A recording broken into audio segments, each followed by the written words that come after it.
Thank you for having me. Thanks for everybody that organized this and letting me get out here and talk.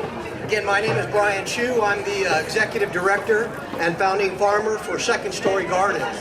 We're a nonprofit organization that has been created to teach kids about sustainable agriculture, promote healthy eating habits, and if we can sustain this, then hopefully reduce food deserts in urban areas. So our pilot project started last year in April of 2013. We built a small aquaponic garden at a local elementary school.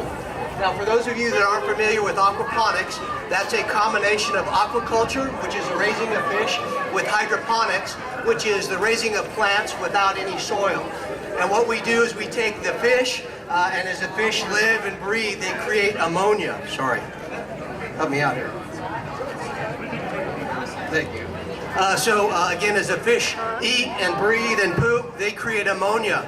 We pump that water into a growing bed, and the plants have a naturally occurring bacteria which break down that ammonia into nitrates and nitrites.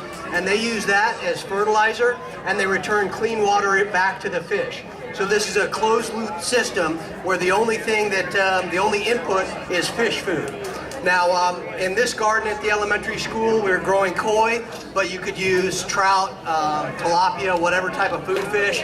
And then you could also, in that garden, we grow the food or the salad on a 4x8 grow bed. So in there we have 48 heads of lettuce, different pepper plants, and tomatoes. And in the last year we produced about 200 head of lettuce and numerous kinds of fresh tomatoes and peppers.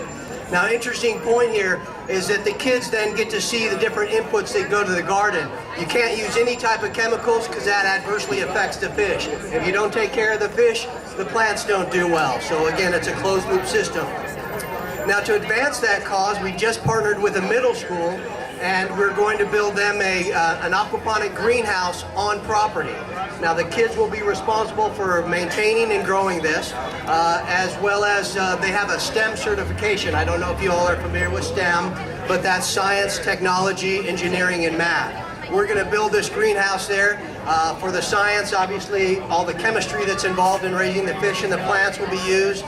The technology, we're going to teach them programming so that they can monitor the grow beds and the fish. Engineering, it will be built in a geodesic greenhouse. And then the mathematics, what we're planning to do is we're working with the Georgia Department of Natural Resources, and we'll take trout fry, we'll raise those to fingerlings, and then return those back into the Chattahoochee. And so each year the kids, as they're raised, they'll grow this and then release it. They'll get to be able to see it.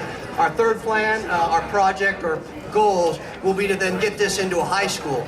Now, this elementary school feeds that middle school will feed that high school.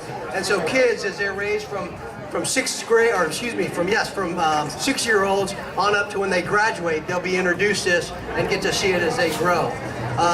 Now, what kind of started this was, as city centers get bigger and bigger, agricultural areas get smaller and smaller and get pushed further out.